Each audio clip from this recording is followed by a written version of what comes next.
بسم اللہ الرحمن الرحیم۔ سورہ بقرہ کا 5واں رکوع۔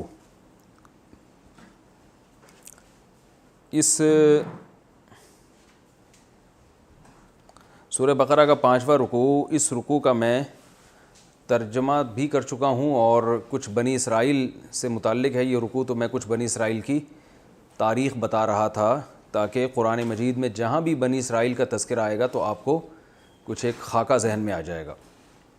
تو میں نے پچھلے لیکچر میں یہ بتایا تھا کہ بنی اسرائیل سے جو خصوصی خطاب ہے قرآن مجید میں اور ان کا تذکرہ بھی بہت زیادہ، وہ دو وجہ سے۔ ایک وجہ کہ ان کو کتاب دی گئی، انہوں نے اپنے پیغمبروں کی بات نہ مانی، کتاب پر عمل نہیں کیا، تو اللہ تعالیٰ نے ان سے روحانی اقتدار چھین کر بنی اسماعیل کے ہاتھ میں دے دیا۔ تو یہ بتانا مقصد ہے۔ تو یہودی بار بار اعتراض کرتے تھے کہ یہ ہم میں کیوں نہیں، ہم کیوں کسی اور کو فالو کریں، تو اس کی وجہ بتائی گئی۔ دوسری یہ بھی اس لیے بھی بار بار خطاب کیا گیا ہے بنی اسرائیل سے کہ بنی اسرائیل رسول اللہ صلی اللہ علیہ وسلم کو جتنی اچھی طرح جانتے تھے کہ آپ سچے نبی ہیں، کوئی اور اتنی اچھی طرح نہیں جان سکتا تھا، اس لیے کہ وہ اہل کتاب تھے اور اہل کتاب کو معلوم تھا کہ ایک آخری پیغمبر آنے والا ہے جن کا نام احمد ہوگا، محمد ہوگا، ان کے والد کا یہ نام ہوگا، فلاں جگہ پیدا ہوں گے اور کہاں سے ہجرت کر کے کہاں آئیں گے۔ بلکہ یہودی جو مدینہ میں آباد ہوئے اس کی وجہ بھی یہی تھی کہ آخری نبی آئے گا تو ہم یہاں پر آباد ہوں گے، وہ یہاں ہجرت کر کے آئے گا، تو اس لیے قرآن ان کو بھی خطاب کرتا تھا۔ تو یعنی بنی اسرائیل کو بھی قرآن نے بہت خطاب کیا کہ تم پہلے ایمان لے کر آؤ تاکہ تمہیں دیکھ کر دوسرے لوگ بھی ایمان لے کر آئیں۔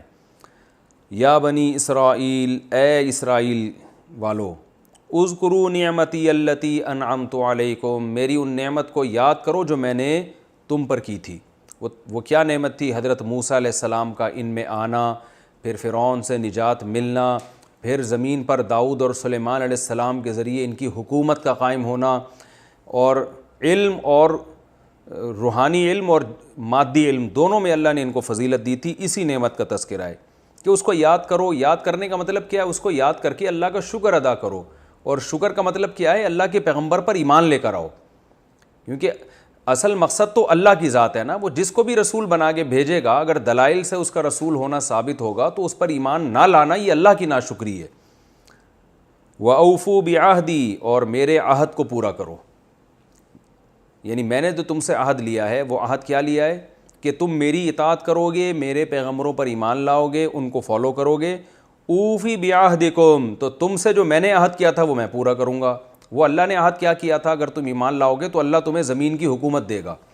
تو جب بھی بنی اسرائیل نے اللہ کی اطاعت کی ہے، جیسے پہلے جہاد کیا تھا اللہ کے کہنے سے، تو داؤد علیہ السلام کے ذریعے حکومت قائم ہو گئی، تو اب بھی اللہ تعالیٰ فرما رہے ہیں کہ تم میری اطاعت کرو گے اور میرے عہد کو پورا کرو گے، یعنی پیغمبر پر ایمان لاؤ گے، تو اب بھی میں تمہیں زمین کی حکومت دے دوں گا۔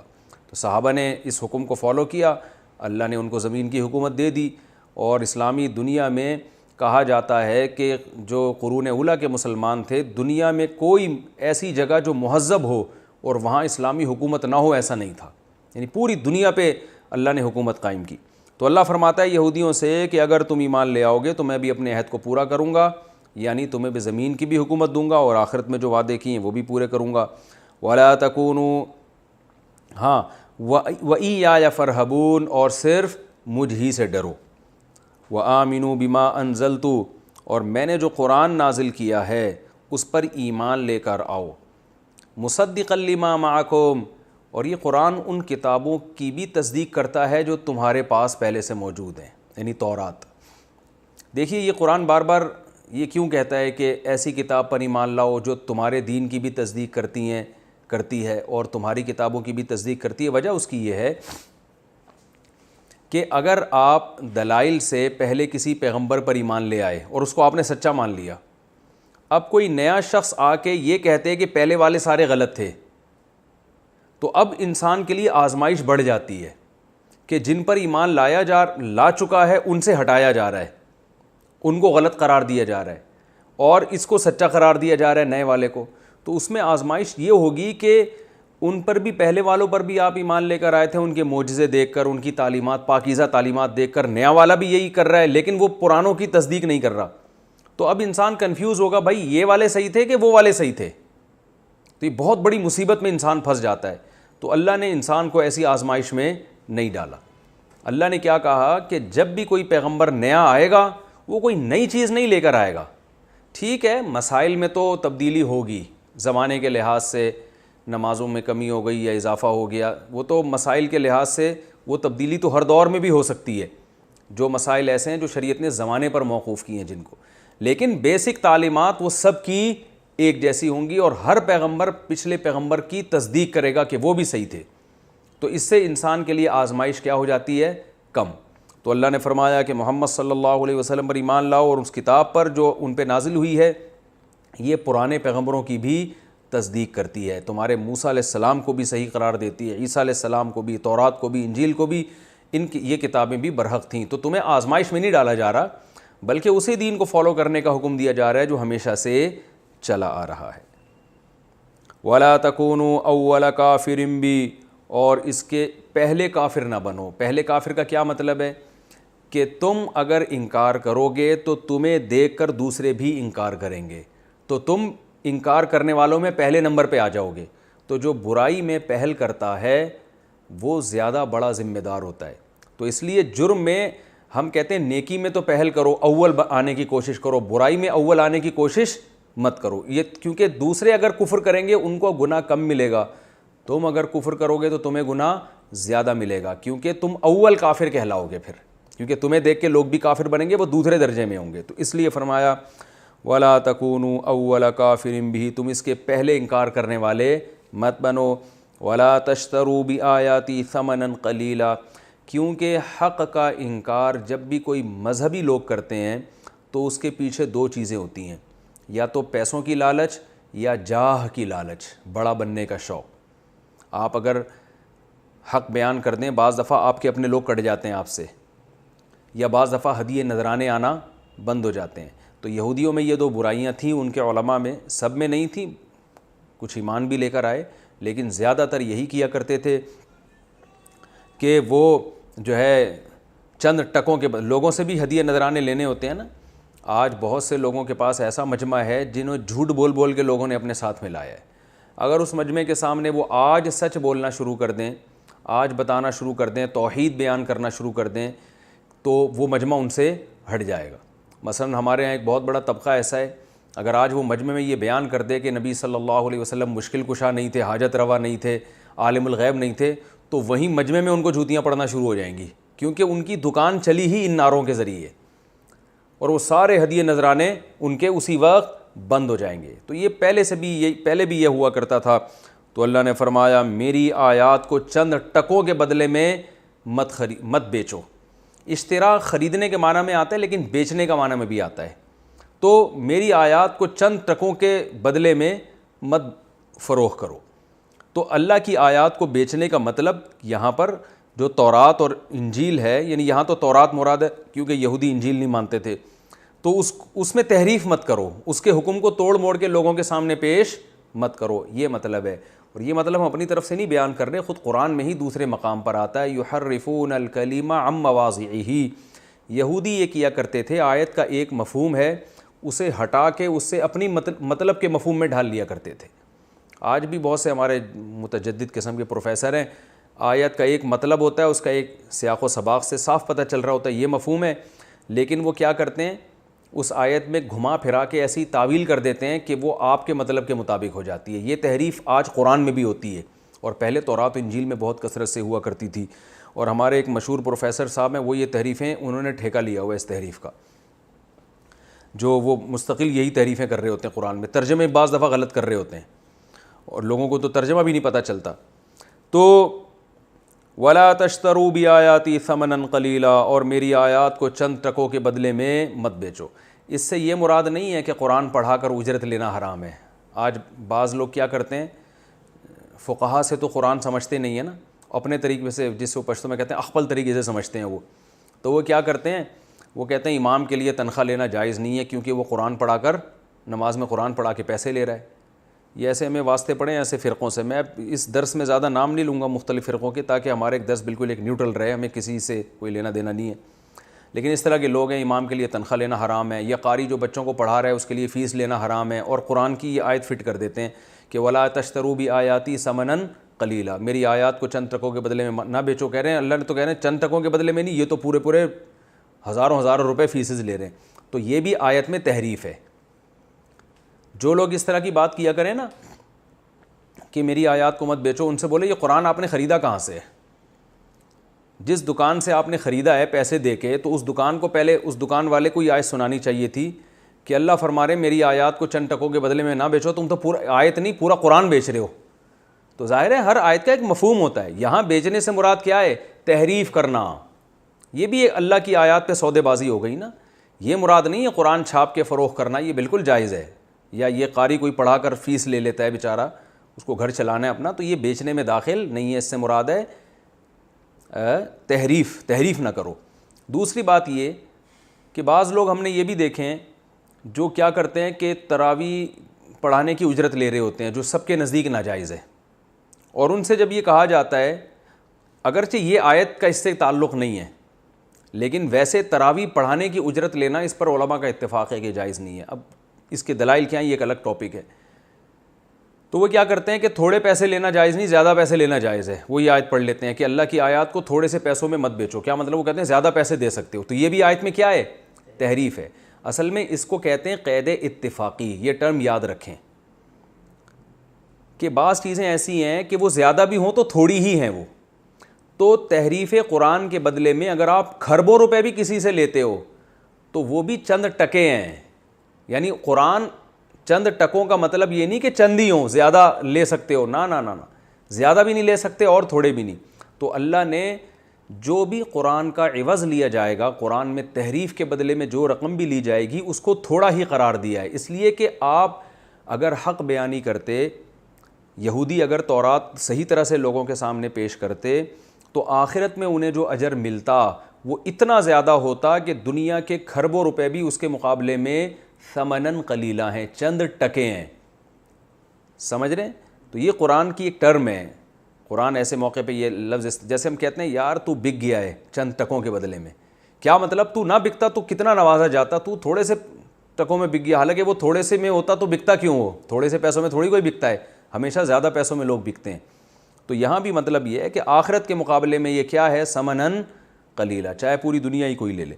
تو اللہ نے فرمایا کہ اللہ کی آیات کو چند ٹکوں کے بدلے میں مت بیچو. وَإِيَّايَ فَاتَّقُونَ, اور صرف مجھ سے ڈرو. وَلَا تَلْبِسُوا الْحَقَّ بِالْبَاطِلِ وَتَكْتُمُوا الْحَقَّ وَأَنْتُمْ تَعْلَمُونَ, اور حق کو باطل کے ساتھ ملتبس مت کرو. ملتبس تھوڑا گاڑا لفظ ہے, خلط ملط مت کرو, مرج مت کرو. جتنے بھی باطل لوگ ہیں نا, تو یاد رکھیے ایسا کبھی نہیں ہوتا کہ وہ ہر بات ہی غلط کرتے ہوں, بلکہ غلط کے درمیان میں صحیح باتیں بھی اور ان صحیح میں ملا کے غلط بھی کر رہے ہوتے ہیں. آج بھی جتنے بھی آپ کو اسکالر نظر آئیں گے جو باطل ہیں, جو اسلام کا غلط نقشہ پیش کر رہے ہیں, وہ کچھ باتیں صحیح بھی کر رہے ہوتے ہیں. تو حق اور باطل کو آپس میں مرج مت کرو, حق کو حق رہنے دو, باطل کو باطل رہنے دو. تو یہودیوں نے جو تحریف کی ہے اس میں جو ایک بہت بڑا جرم ان کا یہ بھی تھا کہ حق اور باطل کو آپس میں ملتبس کیا کرتے تھے. وَتَكْتُمُوا الْحَقَّ, اور حق کو چھپاؤ مت, کتمان حق سے. وَأَنْتُمْ تَعْلَمُونَ, جبکہ تم جانتے بھی ہو کہ حق کیا ہے اور باطل کیا ہے. کوئی جہالت میں اگر ایسا کام کرے تو قابل کسی حد تک وہ قابل معافی ہوتا ہے, لیکن تم جان بوجھ کے یہ کام مت کیا کرو. تو یہود سارے یہ کام کیا کرتے تھے.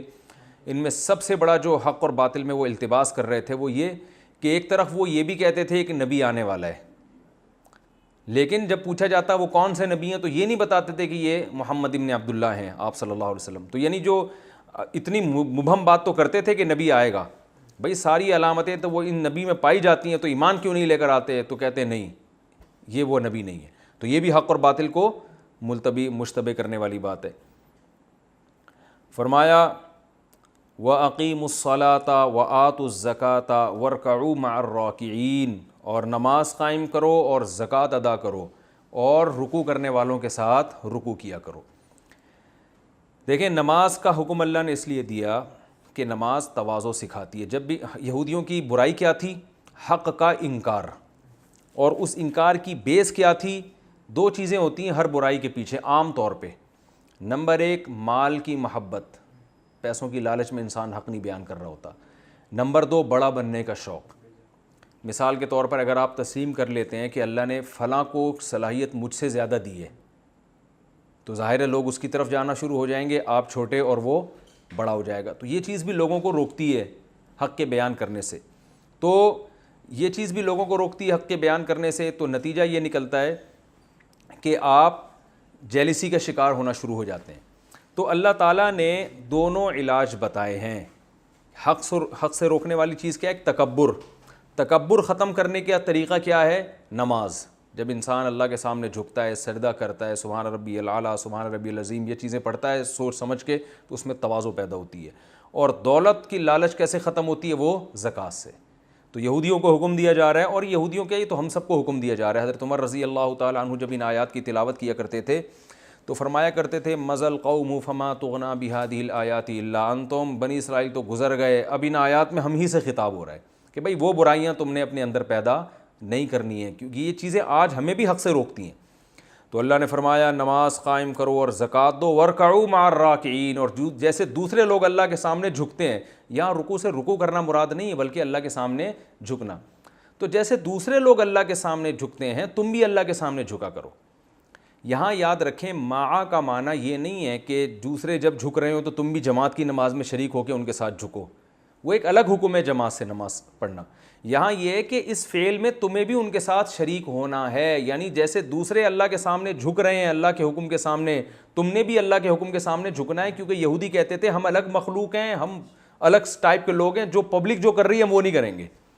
اس کی مثال ایسے ہے جیسے مشرکین مکہ بیت اللہ میں ان کو یہ زعم تھا کہ بیت اللہ کی چابیاں ہمارے پاس, بیت اللہ کے رکھوالے ہم, تو عام پبلک جو دوسری دنیا سے آئے گی اس کا حج کا طریقہ جو ہوگا ہمارا وہ والا نہیں ہوگا, ہمارا تھوڑا سا ڈیفرنٹ ہوگا, لہذا وہ بعض ارکان ادا نہیں کرتے تھے. تو قرآن میں کہا ثم افیضوا من حیث افاض الناس, جیسے سب لوگ منی سے لوٹتے ہیں نا, تم نے بھی کیا کرنا ہے؟ لوٹ کے واپس آنا ہے. تو تمہارے لیے کوئی الگ طریقہ نہیں ہوگا حج کا.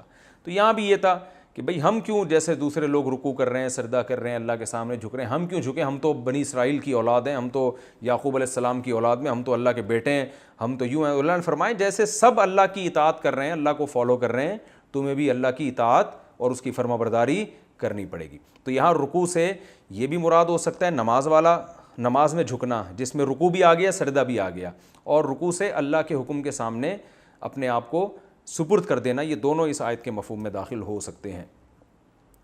آگے فرمایا اتأمرون الناس بالبر وتنسون انفسکم. بنی اسرائیل کو چونکہ روحانی اقتدار حاصل تھا, اور جو روحانی پیشوا ہوتے ہیں وہ لوگوں کو اچھی باتوں کا حکم دیتے ہیں. جیسے آج کل موٹیویشنل اسپیکر ہیں نا, لوگوں کو بڑا اچھا گائیڈ کر رہے ہوتے ہیں, تو اچھا کر رہے ہوتے ہیں, نہیں کر رہے وہ ایک الگ کہانی ہے, لیکن بہرحال اپنی لحاظ سے وہ اچھا ہی کر رہے ہوتے ہیں. تو اللہ نے فرمایا کہ تمہیں جو عزت ملی ہے وہ اس لیے ملی ہے کہ تم لوگوں کو برائی سے روکتے ہو, تمہارے پاس گائیڈنس ہے. لیکن خرابی کیا ہے کہ برائی سے روکنے کی وجہ سے جو عزت ملنی چاہیے تھی وہ تو تم نے کیش کرا لی ہے, خود برائی سے بچنے کا تمہارے اندر جذبہ نہیں ہے. علماء نے نا باقاعدہ اس پہ کتابیں لکھی ہیں, یہود کی 40 بیماریاں, کہ یہود میں کون کون سے 40 برائیاں تھیں جن کی وجہ سے اللہ نے ان کو پس کر دیا. اور آج وہ 40 کی 40 برائیاں مسلمانوں میں بھی پائی جاتی ہیں. ان میں چونکہ بڑے پیمانے پر پائی جاتی تھیں اجتماعی سطح پہ, لہذا پوری قوم تباہ ہو گئی. ہم میں ظاہر ہے پوری قوم میں نہیں ہے, لیکن بہت کثیر تعداد میں یہ بیماریاں پائی جاتی ہیں ہمارے اندر بھی. تو ان میں ایک بیماری یہ بھی ہے کہ دوسروں کو اچھی نصیحت کرنا تاکہ عزت ملے, لوگ سمجھیں آپ بہت اچھے ہیں, بہت نیک ہیں, لیکن اپنے آپ کو بھول جانا. فرمایا تأمرون الناس بالبر, کیا تم لوگوں کو نیکی کا حکم دیتے ہو, وتنسون انفسکم, اور اسی وقت اپنے آپ کو بھول رہے ہوتے ہو, وانتم تتلون الکتاب, جب کہ تم کتاب یعنی اللہ کی کتاب کی تلاوت بھی کرتے ہو. تمہیں تو پتہ ہے کہ یہ کتنا بڑا جرم ہے, وانتم تعلمون, اور تم اس کے انجام کو جانتے بھی ہو. یعنی افلا تعقلون, تو کیا تم عقل سے کام نہیں لیتے. یہ بات خوب سمجھ لیں کہ اگر کوئی شخص خود کوئی نیکی نہیں کرتا یا خود کسی برائی سے نہیں بچتا تو اس کے لیے تبلیغ حرام نہیں ہے. اگر آپ میں کوئی برائی ہے, آپ اللہ نہ کرے نشہ کرتے ہیں, تو شریعت آپ کو پوری اجازت دیتی ہے کہ آپ لوگوں کو یہ تبلیغ کریں کہ وہ نشہ نہ کریں. ہوتا یہ ہے کہ ایک آدمی ایک برائی میں مبتلا ہے، جب وہ دوسروں کو کہتا ہے کہ یہ برائی چھوڑو، دوسرے اسے تانا دیتے ہیں کہ تم خود تو نہیں چھوڑتے، تو وہ خود چھوڑتا تو نہیں ہے لیکن لوگوں کو کہنا چھوڑ دیتا ہے، تو یہ ایک نہیں بلکہ ڈبل جرم ہو جائے گا۔ تو یہ اصلاح کا یہ طریقہ نہیں ہے کہ آپ کسی کو، یعنی قرآن ان کو یہ نہیں کہہ رہا کہ تم لوگوں کو نیکی کا حکم کیوں کرتے ہو، وہ تو کرتے رہو لیکن اپنے آپ کو بھی فوکس کرو۔ اب اگر یہود کیا کرتے ہیں، نیکی کا کہتے ہیں ہم برائی کر رہے ہیں تو ہم نیکی کا حکم کہنا بھی دینا بھی چھوڑ دیں گے، تو یک نہ شد دو شد، وہ ایک گناہ کے بجائے کتنے گناہ ہو جاتے، ڈبل گناہ ہو جاتے۔ تو معاشرے کی اصلاح کا یہ طریقہ نہیں ہے کہ ایک آدمی برائی کر رہا ہے، وہ لوگوں کو اچھائی کی ترغیب دے رہا ہے تو آپ اسے اچھائی بھی چھڑوا دیں، بلکہ آپ اسے یہ کہیں کہ تمہاری زیادہ ذمہ داری ہے کہ تم برائی سے بچو، اچھائی کی ترغیب تو دیتے رہو لیکن اپنے آپ کو بھی فوکس کرو، اپنی طرف بھی توجہ دو۔ تو اللہ تعالیٰ کو یہودیوں سے یہ شکایت نہیں ہے کہ تم لوگوں کو نیکی کا حکم کیوں دیتے ہو، بلکہ شکایت یہ ہے کہ جب تمہاری ذمہ داری ہے نیکی کا حکم دیتے ہو اور یقیناً دیتے رہو، یہ بڑا اچھا کام ہے، تو اپنے آپ کو بھی یاد رکھو، اس میں تمہاری ذمہ داری دوسروں سے زیادہ ہے۔ تو یہ مطلب ہے آیت کا۔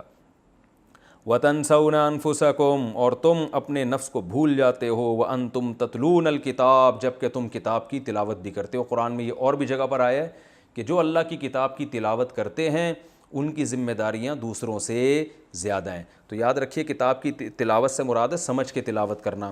تو جو قرآن کی تفسیر کے لیکچرز دے رہا ہے یا سن رہے ہیں، جو بھی علماء دے رہے ہیں، جو علماء سن رہے ہیں، جو عوام سن رہی ہے، تو وہ بھی انہی لوگوں میں داخل ہیں جو کتاب کی تلاوت کرتے ہیں، تو ان کی بھی ذمہ داری دوسروں سے زیادہ ہے۔ تو ہمیں اپنے گریبان میں جھانکنا چاہیے ہم ان آیتوں پر کتنا عمل کر رہے ہیں۔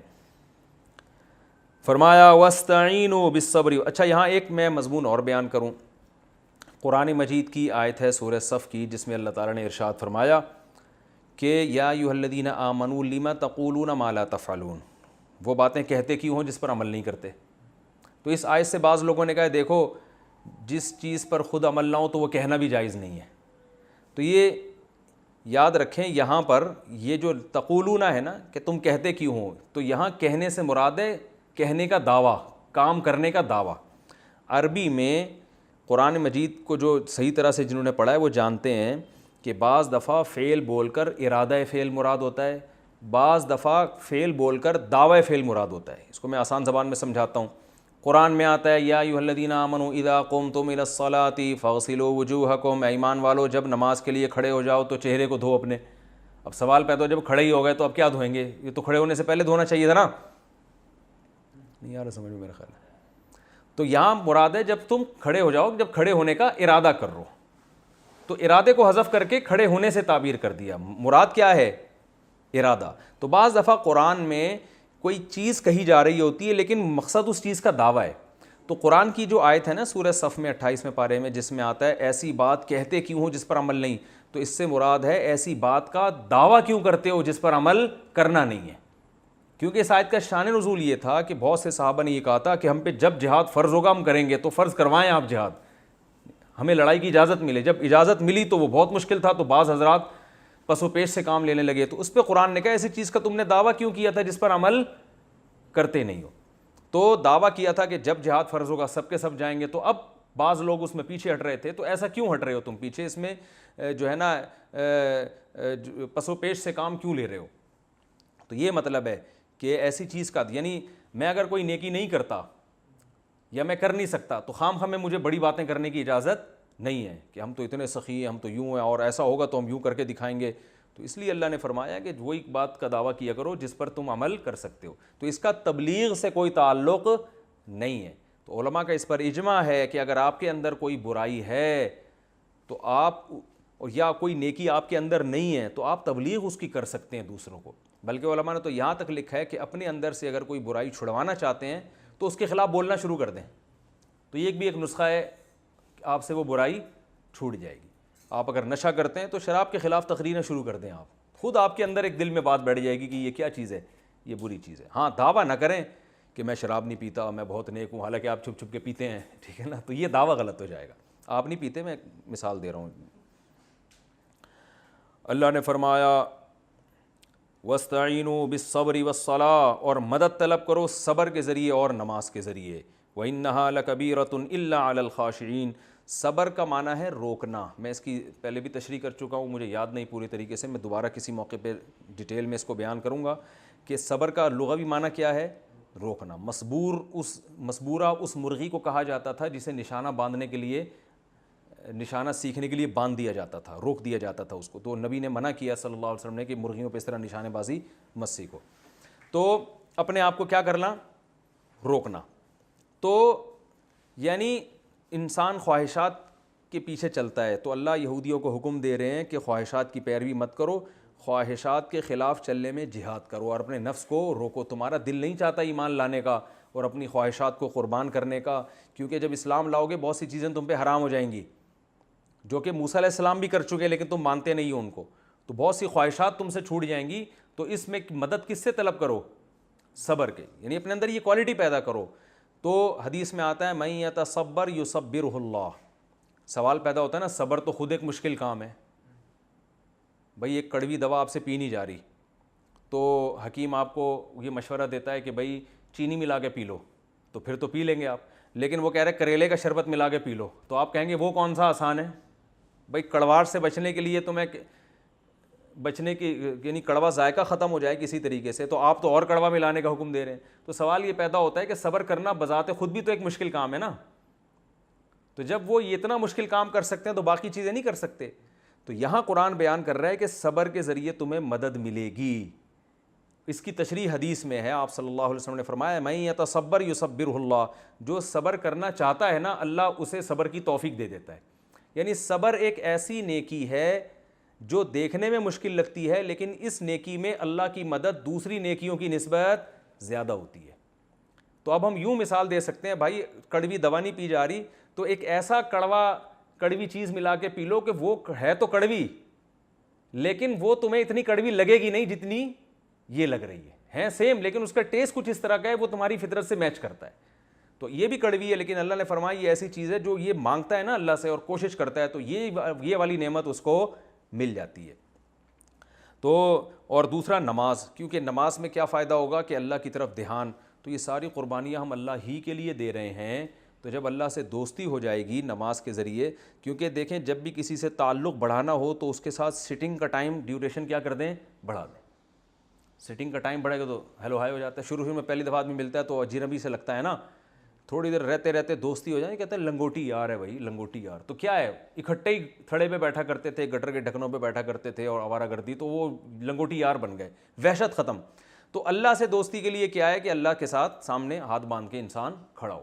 تو وہ جتنا زیادہ نماز پڑھے گا اتنا اللہ سے تعلق، اور جب اللہ سے تعلق بنے گا تو اللہ کے لیے قربانی دینا آسان، حکومت چھوڑنا، دولت کو قربان کرنا، جو یہودی جس کے لیے تیار نہیں تھے، تو یہ دونوں کام آسان ہو جاتے ہیں. تو اس لیے اللہ نے فرمایا نماز پڑھو. اور لیکن اللہ نے فرما دیا وَإِنَّهَا لَكَبِيرَةٌ إِلَّا عَلَى الْخَاشِعِينَ. لیکن یہ نماز ایک مشکل کام ہے مگر ان لوگوں پر جن کے دلوں میں اللہ کا خوف ہے. اب وہی سوال پیدا ہوتا ہے کہ اللہ تو ہمیں ایسا نسخہ دے رہا ہے جو بذات خود ایک مشکل ہے.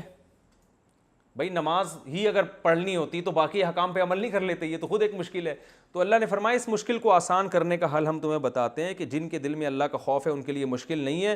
اور ان خوف کی دو علامتیں، الذین یظنون انہم ملاقو ربہم، یہ وہ لوگ ہیں جن کا یہ گمان ہے کہ ہم نے اپنے رب سے ملاقات کرنی ہے اور اس کی طرف لوٹ کر جانا ہے. تو جن کو ہر وقت یہ گمان رہتا ہے ان کے لیے نماز پڑھنا مشکل کام نہیں. تو کیا مطلب، اس استحضار کو اور اس خیال کو بڑھا دو. ہر وقت یہ سوچتے رہو بھائی یہ دنیا دار فانی ہے، یہاں سے ہم نے نکلنا ہے. آج اللہ کے سامنے کھڑے ہوتے ہوئے ہمیں تکلیف ہو رہی ہے کاروبار چھوڑنا، تو ایک دن اللہ ہی کے سامنے آ کے سب بیوی بچوں کو چھوڑ چھاڑ کے، دکان کاروبار بزنس سب کچھ چھوڑ چھاڑ کے آنا کدھر ہے؟ اللہ ہی کے پاس آنا ہے. تو حدیث میں آتا ہے کہ نبی صلی اللہ علیہ وسلم نے فرمایا کہ جو صف اول میں نماز پڑھا کرتا تھا تو قیامت کے دن بھی سب سے آگے جگہ اسی کو ملے گی، اللہ کے سب سے قریب وہ ہوگا. تو جو صف آخر میں پڑھتا تھا تو قیامت کے دن بھی سب سے پیچھے ہی اللہ تعالیٰ اس کو جگہ دیں گے. تو یہ یعنی نماز میں انسان دلچسپی لے. تو اللہ نے فرمایا کہ اور اس کے طریقہ کیا ہے، یہ استحضار کو بڑھایا جائے کہ اللہ سے ملاقات ہوگی. تو یہ سب کچھ دنیا جس کے لیے انسان اللہ کی نافرمانی کر رہے ہیں، سب چھوڑ چھاڑ کے جانا کہاں ہے؟ اللہ سے. تو ابھی سے ہی دوستی لگا لیں، اچھا نہیں ہے؟ تو جب دوستی لگ جائے گی نماز کے ذریعے اللہ تعالیٰ سے، تو پھر اللہ سے ملاقات آسان بلکہ اس کی طلب بڑھ جائے گی. آگے رکوع ہے یا بنی اسرائیل اذکروا نعمتی التی انعمت علیکم. دیکھیں اس سے پہلے رکوع میں اللہ نے بنی اسرائیل کو اجمالی طور پر حکم دیا تھا کہ میری نعمت کو یاد کرو، ان نعمتوں کا تذکرہ نہیں کیا، اور پھر احکام دیے کہ یہ کرو اور یہ مت کرو۔ اب ان نعمتوں کا ڈیٹیل سے بیان ہے۔ اذکروا نعمتی التی انعمت علیکم، میری اس نعمت کو یاد کرو۔ اذکروا وہی اذکروا ہے جو پچھلے لیکچر میں نے بتایا تھا۔ نعمتی کا معنی میری نعمت، پہلے اس کا بھی لفظی ترجمہ کر دیتا ہوں اور مختصر گرامر۔ انعمت انعام کیا، علیکم تمہارے اوپر، وانی اور اس بات کو بھی یاد کرو کہ میں نے فضلتکم فضیلت دی تم کو، فضلت سبحت کی طرح ہے، کم کا معنی تم کو، فضیلت دی علی العالمین تمام جہان والوں پر۔ واتقوا یومن، اتقوا کئی بار آ چکا ہے، ڈرو تم، یومن ایک دن سے۔ ایک دن کا ترجمہ کیوں کر رہا ہوں؟ تنوین لگی ہوئی ہے، ایک ایسے دن سے ڈرو، لا تجزی نفسن، کوئی نفس بدلہ نہیں دے گا۔ جزا یجزی اصل میں تھا جزا یا یجزیو، بدلہ دینا، جزا بدلے کو کہتے ہیں نا۔ کوئی نفس بدلہ نہیں دے گا، عن نفسن کسی دوسرے نفس کی طرف سے، شیئن ذرا بھی، یعنی کوئی کسی دوسرے کی طرف سے معاوضہ ادا نہیں کرے گا۔ ولا یقبلوا اور قبول نہیں کی جائے گی، یقبلوا یضربوا کی طرح پیسو وائس، قبول نہیں کی جائے گی، منہا کسی نفس کی طرف سے، شفاعتن کوئی شفاعت، کوئی سفارش بھی قبول نہیں کی جائے گی۔ ولا یؤخذ منہا اور نہیں اخذ کیا جائے گا، سب پیسو وائس کے جملے چل رہے ہیں نا، اخذ یعنی لیا نہیں جائے گا، منہا اس نفس سے، نفس کا لفظ چونکہ مؤنث ہے اس لیے اس کی طرف ہا ضمیر لوٹ رہی ہے، کسی نفس سے نہیں لیا جائے گا، عدل برابر، یعنی اعمال کے بدلے میں اس کے برابر کوئی چیز نہیں لی جائے گی۔ بھائی آپ بدعمالی کر کے گئے تو ایسا نہیں ہوگا اس کی سزا میں آپ کو یوں کہا جائے کہ یہ جتنی بدعمالیاں تھیں ان کے بدلے میں، عدل کہتے ہیں برابری کو، اس کے کسی چیز کے بدلے کو، تو اس کے بدلے میں یہ دے دو تو جان چھوٹ جائے تمہاری، نہ نہ نہ، کسی نفس سے کوئی بدلہ نہیں لیا جائے گا۔ بدلے کا مطلب یہ ہے کہ جو برائیاں ہیں نا جس کی وجہ سے سزا ملنے والی ہے، تو ان برائیوں کا کوئی بدل نہیں لیا جائے گا، آلٹرنیٹ نہیں لیا جائے گا، بلکہ برائیوں کی سزا ہی ملے گی۔ وَلَا هُمْ يُنصَرُونَ اور نہ ہی ان کی مدد کی جائے گی، نصرت بھی نہیں کی جائے گی۔ وَإِذْ نَجَّيْنَاكُمْ میں نے بار بار بتایا ہے، وَإِذْ جب شروع میں آ رہا ہوتا ہے تو اس کا مطلب ہوتا ہے وہ وقت بھی یاد کرنے کے قابل ہے، جب بھی شروع میں اذ آ رہا ہو نا، وَإِذْ وہ وقت بھی یاد کرنے کے قابل ہے، اذ جب نجینا صرفنا سبحنا کی طرح، نجات دینا، نجات سے نکلا ہے، نجینا ہم نے نجات دی، کم تم کو، من آل فرعون فرعون والوں سے، یسومونکم، یسومو اصل میں تھا یسومونا ینصرونا کی طرح، اس کا معنی ہوتا ہے چکھانا، یسومونا جو چکھاتا تھا تمہیں، کم تم کو، سوء العذاب برا عذاب، سوء برے کو کہتے ہیں اور عذاب کا معنی عذاب، برا عذاب چکھاتا تھا۔ وہ عذاب کیا تھا؟ یذبحون ذبح کرنا، یسبحون کی طرح، ذبح یذبح سبح یسبح کی طرح ذبح کرتا تھا، ابناءکم تمہارے بیٹوں کو، ابن کی جمع ابناء، تمہارے بیٹوں کو ذبح کرتا تھا، ویستحیون حیات سے نکلا ہے، استحیاء حیات یعنی زندہ رکھنا کسی کو، اصل میں تھا یستحییون یستخرجون کی طرح، اور زندہ رکھتا تھا نساءکم تمہاری عورتوں کو، نساء عورتوں کو کہتے ہیں، اس کی واحد نہیں آتی، یہ پلورل ہی ہے، اس کی واحد آتی ہے امرأتن ایک عورت، تمہاری عورتوں کو زندہ رکھتا تھا، وفی ذالکم ذالکم کا معنی یہ، اور اس بات میں بلاء آزمائش تھی، بلا کسے کہتے ہیں؟ آزمائش، ابتلا بلا، ٹھیک ہے نا، آزمائش تھی، من ربکم تمہارے رب کی طرف سے، عظیم بہت بڑی، یعنی اس میں تمہارے رب کی طرف سے بہت بڑی آزمائش تھی تمہارے لیے۔ وَإِذْ اور اس وقت کو بھی یاد کرو، یا وہ وقت بھی یاد کرنے کے قابل ہے، فرقنا جب پھاڑ ڈالا ہم نے، بکم تمہارے ساتھ، فرق سے نکلا ہے، فرق کسے کہتے ہیں؟ جدا کرنا، کہتے ہیں نا یار ان میں فرق کرو یار، ڈفرینس کو بھی فرق کہتے ہیں نا، تو کوئی بھی دو چیزوں کو جب جدا کیا جاتا ہے تو فرق کرنا، اور فرقا یفرق، وَإِذْ فَرَقْنَا ضربنا کی طرح، جب پھاڑ ڈالا ہم نے تمہارے ساتھ، البحرا سمندر کو، بحر کسے کہتے ہیں عربی میں؟ سمندر، فَأَنْجَيْنَاكُمْ انجینا اکرمنا تو ہم نے نجات دی تم کو، وَأَغْرَقْنَا اغرقنا اغرق یغرق اغراقا، اکرم یکرم اکرامن کی طرح، اور اغرقنا اور ہم نے غرق کر دیا، آل فرعون فرعون کی آل کو، وَأَنْتُمْ تَنْظُرُونَ، اور کنڈیشن یہ تھی کہ تم یہ منظر دیکھ رہے تھے۔ اب بنی اسرائیل یہ والے تو نہیں دیکھ رہے تھے، ان کے باپ دادا دیکھ رہے تھے نا، گویا باپ دادا کا دیکھنا اور ان سے خبر کا نقل ہونا یہ بالکل ایسے ہی جیسے خود تم اپنی آنکھوں سے دیکھ رہے تھے۔ وَأَنْتُمْ تَنْظُرُونَ، اور تم یہ سارا منظر دیکھ رہے تھے۔ وَإِذْ، اور وہ وقت بھی یاد کرنے کے قابل ہے، وَاعَدْنَا مُوسَىٰ، وَاعَدَ يُوَاعِدُ مُوَاعَدَةً، ضَارَبَ يُضَارِبُ مُضَارَبَةً کی طرح اس کا معنی وعدہ کرنا۔ اور وہ وقت بھی یاد کرنے کے قابل ہے جب وعدہ کیا ہم نے موسیٰ سے 40 لیلۃً، 40 راتوں کا۔ 40 عربی میں کسے کہتے ہیں؟ اربع 4 کو، اور 40 40۔ جب ائمہ اربعہ کا لفظ سنا ہوگا نا، چاروں امام ائمہ اربعہ، خلفائے اربعہ، خلفائے راشدین میں جو 4 ہیں ان کو کہا جاتا ہے۔ اور اس وقت کو یاد کرو جب ہم نے موسیٰ سے وعدہ کیا 40 راتوں کا۔ ثم، پھر اس کے بعد کیا ہوا؟ اتخذتم، اتخذتم اکتسبتم کی طرح ہے، ضربتم اکتسبتم، کمایا تم نے، اتخذتم پکڑا تم نے، اخذ کا، اخذ سے نکلا ہے نا، اخذ کہتے ہیں نا ہم نے صحیح اخذ کیا ہے۔ ثم اتخذتم، پھر تم نے پکڑ لیا یا ٹھہرا لیا، العجل، بچڑا، گائے کا جو بچڑا ہوتا ہے اس کو عربی میں کیا کہتے ہیں؟ عجل، جس کو پنجابی میں کٹا کہتے ہیں، جو بھی کہتے ہیں بہرحال۔ ثم اتخذتم العجل من بعدہ، اس کے بعد تم نے کیا کیا؟ بچڑے کو ٹھہرا لیا۔ کیا ٹھہرا لیا؟ معبود، دوسرے مقام پہ آتا ہے، یعنی موسیٰ علیہ السلام سے ہم نے 40 راتوں کا وعدہ کیا، لیکن تم نے کیا کیا؟ بچڑے کو معبود ٹھہرا لیا۔ جب موسیٰ علیہ السلام گئے تھے نا تورات لینے تو پیچھے بچڑے کی عبادت شروع کر دی انہوں نے۔ وَأَنْتُمْ ظَالِمُونَ، اور تم تھے کیا؟ ظالم تھے۔ ثم، پھر اس کے بعد عفونا، عفو کہتے ہیں معافی کرنے کو، کہتے ہیں نا عفو درگزر سے کام لینا چاہیے، عفونا ضربنا کی طرح، عنکم، ہم نے معاف کیا تم کو، من بعد ذالک، اس کے بعد بھی، ذالک یعنی یہ اتنا بڑا جرم کہ گویا اللہ ہاتھ سے اشارہ کر رہے ہیں کہ اس کام کے بعد بھی ہم نے تمہیں کیا کر دیا؟ معاف کر دیا۔ لعلکم، شاید کہ تم، تشکرون، شکر کرنا شروع کر دو، شاید کہ تم شکر گزار بن جاؤ۔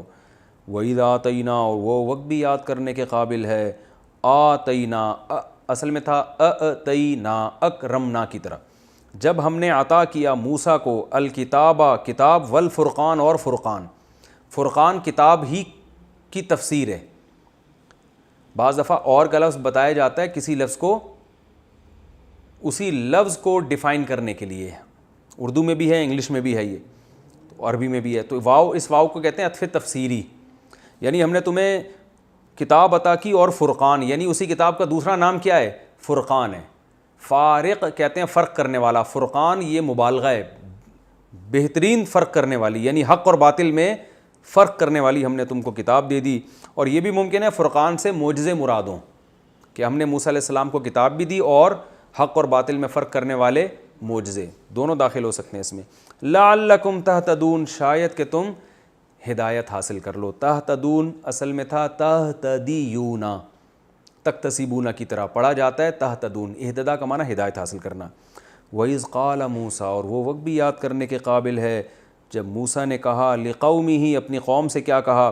یا قومی، اصل میں تھا یا قومی، اے میری قوم، تو میم کے نیچے زیر جو ہے نا لگایا ہے، یا کو حذف کر دیا ہے، یہ شارٹ قرآن میں بھی عربی میں جو عرب کرتے تھے وہی اسی زبان میں قرآن نازل ہوا نا، تو یا قومی، اے میری قوم، انکم، بے شک تم نے، ظلمتم، ضربتم کی طرح، تم نے ظلم کیا ہے، انفسکم، اپنی جانوں پر، نفس کی جمع انفس،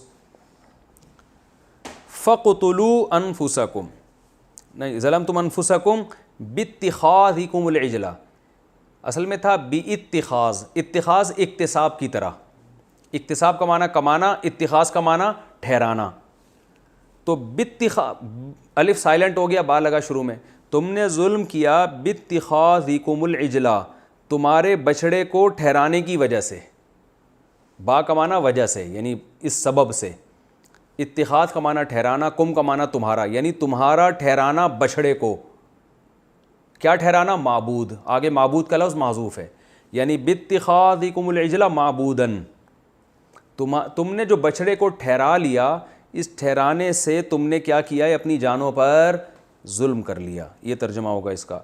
فتوبوا الی بارئکم، پس توبہ کرو فتوبو، تابا یتوبو سے ہے نا، اصل میں تھا تابا یتوبو، تو یتوبو سے جب امر بناتے ہیں تو جب شروع کا یا ہٹایا تو پہلا لفظ چونکہ ساکن نہیں ہے، الف لانے کی ضرورت نہیں ہے، تو توبو، صحیح ہے نا؟